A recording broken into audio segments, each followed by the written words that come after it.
Hi everybody, in this video I'm going to go over this week's annotated bibliography worksheet assignment.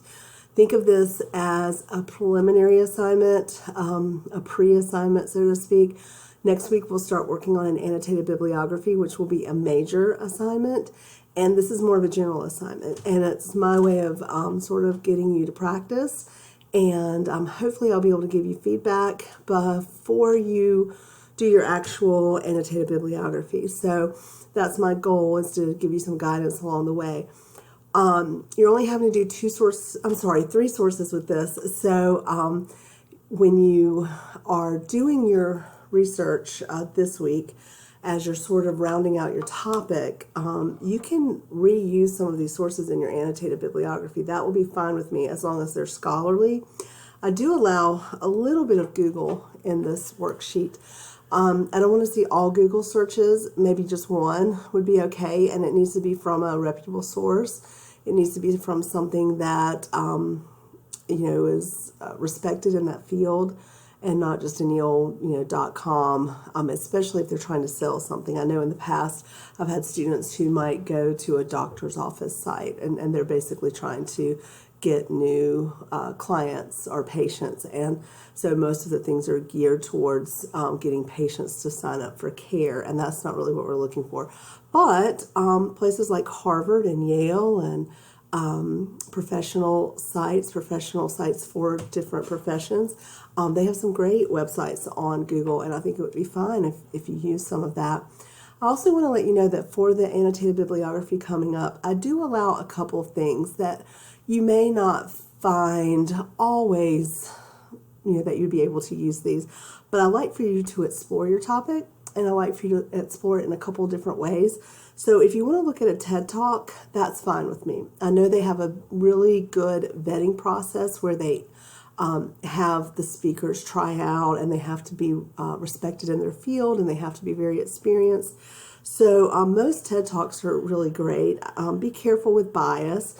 That's something you want to try to avoid if you can. But most of the TED Talks are scholarly in nature. It's someone that's an expert in the field, and they're speaking about the topic. So I think that's a great way to explore as you narrow your topic, and as you sort of explore solutions to problems. And I know in the TED Talks, they're doing a lot of that. They're trying to solve problems and looking at global issues and trying to narrow down ways to combat problems within their industry. If you're not familiar with what a TED Talk is, TED Talks, they do tours, they have videos on YouTube, and it would be speakers speaking about something that they're an expert at, and it's usually a narrow topic about something within that field, and the subject matters vary. You can just go into the search bar.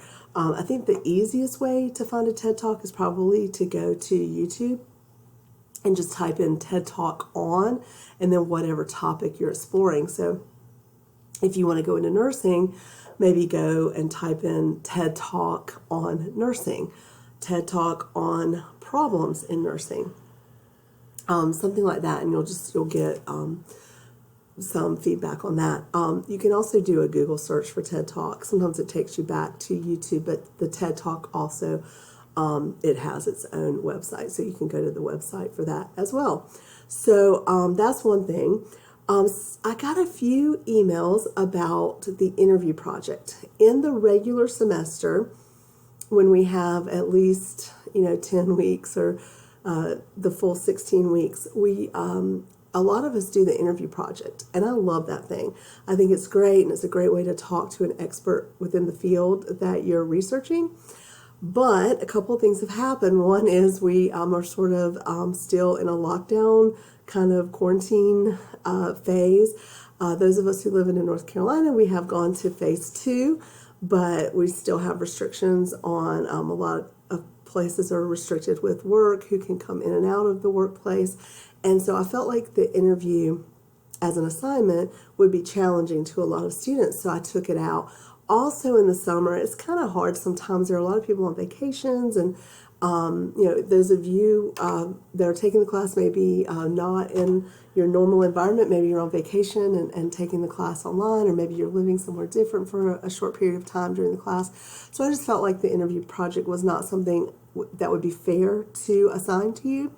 But I do want to tell you, I have gotten a couple of emails with students, and I think, I can't remember, but I try to take out all the language about the interview project in my notes, but I think something snuck through, and I'm thinking it may have been in a video that I reused from the spring, so I may have mentioned the interview there, and I hope it wasn't in any of the written text, but I tried to take it out. If it was in there, I apologize. But I just wanted to tell you the reasoning why I took that project out, because I just felt like it would be challenging and a big headache to try to kind of get someone to take the time to do the interview with you during the summer. And also, a lot of professionals are in different kind of scheduling for their jobs right now. So if you want to do an interview, I will allow that on the annotated bibliography next week, or in this preliminary exercise that you're doing. I think it's great to talk to an expert in the field. If you want to do an interview, though, I do ask that you email me and let me know that you're going to do that, and then I will return the email with the actual chart, because I have some required questions on there that if you're going to do the interview with a professional, I want you to ask those questions, because I've sort of crafted those to help you get help with the topic selection and the narrowing of your topic. If you were doing this as an assignment, I have you write 5 of the questions, and then you ask 11 questions. I give you 6, and you come up with 5. But in this case, you could just ask them whatever you wanted to. But there are a few questions on there that I think help you narrow down some of the topic selection and the direction for your research. Now, remember that you are doing a semester-long, even though this is a shorter summer session, a semester-long topic. So you're going to stick with this topic the whole time. That's why at this stage, you need to really focus in on something that you can stick with for the rest of the class. I can't tell you how many times I have students email me, towards the end of the semester, and they just say, "Oh, I'm so tired of this topic," or "I couldn't find enough information," or I should have done more work at the beginning of the semester to really understand my topic." So please listen to me when I tell you, please spend the time now, and part of this preliminary worksheet is to help you do that. Spend the time to narrow your topic to something that you're interested in, something that has feasible aspects to it, things that you can propose for change within that topic. So I think in my video I gave the example, because my husband works in the industrial gases business, about the helium, and how, most people, if they wanted to be a nurse or a doctor or some kind of medical professional, they may not realize the connection of helium, and that's a problem for running some of the machines that are needed in the hospital, such as MRIs, and there's a shortage in helium. And so someone could tackle that topic and then come up with a solution of how to deal with the shortage, or possibly, even though helium's an element and we can't make it, we have to get it from the earth, how to combat the problem of not having enough helium. So I'm not a science person, so that's about as far as I can take that topic. But look at nursing. So like some of you want to go into health professions. Instead of looking at nursing and saying they don't get paid enough, which do not do that topic on any career. I think anyone who works, we want to get paid more. That's just a common complaint with most careers, so I don't think that's a really good direction to go in. Yes, teachers should get paid more. Yes, nurses should get paid more. I want to get paid more. Everybody does, so I don't think that's a really good direction to go.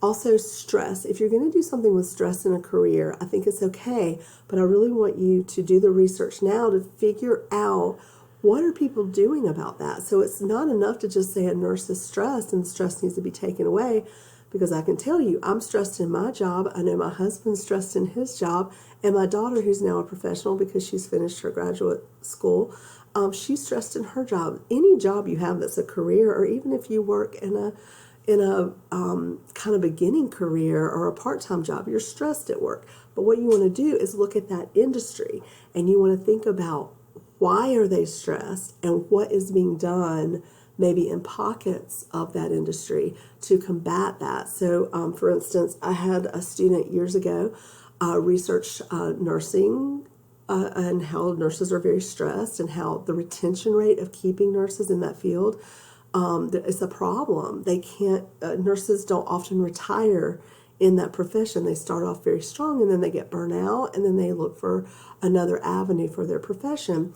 So this particular student had found out that some hospitals were they were offering these self-care rooms, and they would take a room, maybe every other floor of the hospital or every fifth floor if it was a big hospital, and they would offer these self-care rooms, and they had put in massage chairs, and they would play soft music, and they would have maybe some little crafts that they could do during their lunch hour or headphones to listen to music, and they had kind of made a quiet room. So this student researched self-care and how that might help nurses reduce their stress. And so that was a viable solution to a real problem. So it's not enough to just say nurses are stressed or teachers are stressed. What do you do to combat that? What do you do to make sure that these professionals are offered a solution to that stress? The real problem with the nursing industry being stressed is the retention. There's a shortage in nurses, and that's because not enough people are going into nursing to feel the need, but also not enough people are staying in the field, and so that's the issue. And you don't really come to that unless you go through and research and listen to what nurses are saying. I'm a big proponent at this stage in the game going to YouTube and watching some documentaries or watching some firsthand accounts in the field that you want to go into. On Google, you probably can go to some professional sites and look to see what those websites are discussing. So don't just pick something out of thin air. Don't go to your mom, your sister, your brother, your neighbor and say, what do I write about? Try to research this like an academic would and come at it from many different sides to get to the right spot where you're the most comfortable with the direction that you're going in. I had to do this for graduate school. In graduate school, you have to sort of pick a research topic, and you spend 2 years researching that. I have a passion for student success, so I knew that was something I was very interested in researching, but I had to find a problem. I had to find a reason. Why am I going to research student success? Aren't all students successful? Well, they're not. And so, and I'll say I wasn't. So that's one of the reasons that I was interested in it as a freshman, sophomore, junior even of undergrad. I had a lot of problems staying focused, and I had a lot of problems doing my work at the level that I should have been doing it at. And so that was something that I took as a problem into my research studies for my graduate school. And I ended up looking at developmental students and trying to find innovative ways to keep them focused so that they would stay in school and they would be successful. So that's what I researched. I found a problem or an issue. I looked for some solutions, and I looked for some things that, excuse me, I looked for things that people were doing in the industry to solve the problem. So I'm not asking you to reinvent the wheel here, but I'm trying to get you to look at a lot of different sources so that you can develop this research and then in turn, at the end, develop your solution to the issue that you're researching. So you're going to it's like a crazy straw. I don't know if you've ever seen those crazy straws. You're going to go in a couple different directions, but you want to, at the end, sort of straighten it out into one direction. At this stage in the game, you may not know exactly where you're going to land, and that's okay. So on this particular assignment, I'm just asking you to show me 3 sources. Like I said, I will take a Google source, but I also want you to show me at least one scholarly source. I think it's important that you show me at this stage that you're willing to go into the JCC databases. I've given you some videos, so that should help you if you have any questions. There's a chat feature on the library site for JCC, and that is manned by librarians pretty much 24/7. I do believe they shut down on Sunday night maybe for maintenance or something in the middle of the night. But for most waking hours or even late night people, I like to stay up late. People like me, most of the time you're going to have someone, it'll either be a JCC librarian during regular business hours, or they'll switch it over to the network for later hours. So, and you can also utilize Nathan Stansel. He is our liaison through the JCC library, and he has even offered to do a Zoom meeting with us, and I would like to offer that. Hopefully some of you might attend so that you could maybe get some guidance with the research. He has emailed me. I'm going to email him back to see if we can do one this coming week, either between now and the end of this week or the beginning of next week when you're working on your annotated bibliography. So he's a good resource. And then I'm a good resource too, but don't just use me. We always talk about 3 before me. There are other professionals that you can get help from, and I'm also someone you can get help from, but don't just use me, because I do have 75 students this summer that I'm working with. So I want to help everybody, but I'm also giving you resources to get help. So let's just look at some of the things I'm asking for. I wanted to give you an overview, and I'm one of those people who I like to know the why. Why are you asking me to do that? So that's why I just had that conversation with you, so that you knew why I was asking you to do this worksheet and sort of the direction you're going.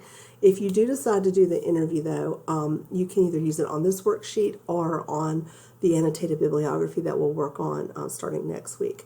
So it wouldn't be a lost effort if you do that, but it's not required this summer. So to start with, you're going to do this sort of like 3 times in a row. You're going to do each source sort of the same with each response. I want you to use this document. Don't try to recreate this document. I think the best way to do it, I'm going to go up a little bit. You can keep the directions up here if you want to, or you can take them out. If you want to take them out, you could just kind of go over it like that, keep the title, and take that out if you want to. But you do not have to. I want to see my document come back because I've put it in a certain order. And sometimes when students try to recreate the document, it doesn't look quite the same. And it's sort of like I'm having to go through and do a mystery tour to try to find the answer. So keep this form because it's in a certain order for a reason. And then I want to see your responses in the same order. So, and you can keep the prompts here I think that helps you, and it helps me to see how you've answered the prompt. So to start with, you're going to create an APA citation for your source. I will remind you that APA had an update from 6th edition to 7th edition. I did post in this week, and I posted it in the resources folder, an update, sort of like an overview of what has changed. A few things have changed with the citations. Some of you have never used APA before, so it won't make that big of a difference. But you might want to look at those updates that I did post, like I said, in the resources folder and this week's folder. So you're going to do a citation. Do not forget the hanging indent. As you may recall from MLA and APA, and most citations have a hanging indent. That is the second, and each line after that, an indentation. I'm going to do a video for formatting, and you may want to watch that because I'll show you a quick, easy way to do the hanging indent for that. But if your citation does not have the hanging indent, you'll lose points on that. Also do it in APA formatting. Next, you're going to give me the main points of the article or the source. It says article here, but if you did do a TED Talk or a documentary or the interview, then you would just explain the main points that were brought out in that research. Then, who are the authors? So if it was an interview, you would just say who was interviewed. If it was a TED Talk, who gave the talk. And of course, if it was a written document, you could put the author in there. Also, what is their qualifications? So that sometimes brings you to the point of, why is it important? And who are they? And what are their credentials? And how does that make them reliable and credible? Ethos is very important. Ethos is something that we'll study with the rhetorical analysis unit of study that comes after the annotated bibliography. But ethos is important. Anyone you deal with, whether you're going to hire a lawyer, whether you're, even a restaurant, they have a certain rating that we look for. And I don't know if anybody watches Channel 5, WRAL, but every Friday they put the ratings out of certain restaurants who haven't done so well that week. And that means they've lost credibility because those restaurants weren't clean or they weren't practicing safe hygiene or cleanliness or something like that. So any place you go, even with me, I could not teach this class unless I had a master's degree. So that's a requirement for credibility. So when you look for research, you want to do the same thing. You want to see what makes that person credible who wrote that information, and why should you sort of listen to them, or why should you utilize them for your research. Next, you're going to look at the purpose of the article. I think purpose is always important. You as a student should know the purpose and why you're being asked to do something. And then when you read something, you as the inquisitive student, as the student who is seeking more knowledge, you should ask what the purpose in the article was. Why was it written? Why was the research significant? What was important about that article? And then finally, how useful will that article or will that source that you've chosen be in relation to your research topic? Couple of pointers for this if you want to make an A. I'm a stickler for details and I'm a stickler for explanations. It's not enough to shower me with facts. I can go find facts just like you can. If you have found the facts, I want you to explain them in relation to what you're doing with that information. So it's not okay just to put a bunch of statistics or put a bunch of quotes into something. If you do not explain it to me, and if you do not apply it to the answer or to the question that you've asked or to the inquiry that you've gone through, it doesn't mean anything to me. So you have to kind of connect A to B for me, and that's very important. And once you're comfortable doing that, that means you're a good scholarly writer and you're a good scholarly student, someone who can research and then show why the research was significant, why, what elements were important, what was the purpose of that, and you have to explain it. I'm not the one that's going to research what you've already done. You have to put it on the page so that I can see it. So one sentence answers, that is, you may not even pass the assignment doing that. You're in a college class. This is the second level English. I'm a very straightforward person, so I'll always tell you sort of what I'm looking for. And I'm looking for details and I'm looking for explanations. So you sort of want to set up the point. You want to give me the fact, the detail, the statistic, quote, whatever it is, and then I want it to be explained. So for each one of these prompts, for any of them, if I see one sentence, that's not enough, because one sentence would not be able to fully sort of set it up, explain it, and show the meat of the matter, which would be the actual research, the actual facts that you found. So give me good rigor with your writing. You guys have already taken the first level of English with English 111 or the equivalent at another school. And so I'm looking to show that you need to show me that you are at that higher level of writing and researching, and you have the ability to explain it clearly to me. All right, so you're going to do that 3 times. You're going to have your citation, and then you're going to answer all these prompts. I hope this helps you get through this assignment. I think this is a fun assignment. It may not feel like much fun now, but it does set you up for success for the annotated bibliography coming up. And like I said, anything that you use in here, I do allow to be then sort of that it can go into the annotated bibliography. The only exception with that would be if you did put something from Google in here and I commented as I graded it that this was not scholarly enough. If I do comment on that, then you wouldn't want to carry it over to your annotated bibliography. But most of the time, students are showing the scholarly intent. Don't just show me Google stuff. I don't want to see a bunch of .coms. I want you to show me that you've used the JCC databases with the library. And I did allow for a few little excursions in different directions with the TED Talk. If you want to do a personal interview, that's fine, but make sure you email me so I can give you that chart to follow with the questions. And then you can do a TED Talk if you want. but I have to see at least one scholarly source on this from the JCC library database. So I look forward to seeing what you do with your research. If you have any questions, let me know. And also don't forget to reach out to Nathan Stansel with the JCC library and use that chat feature with the library site.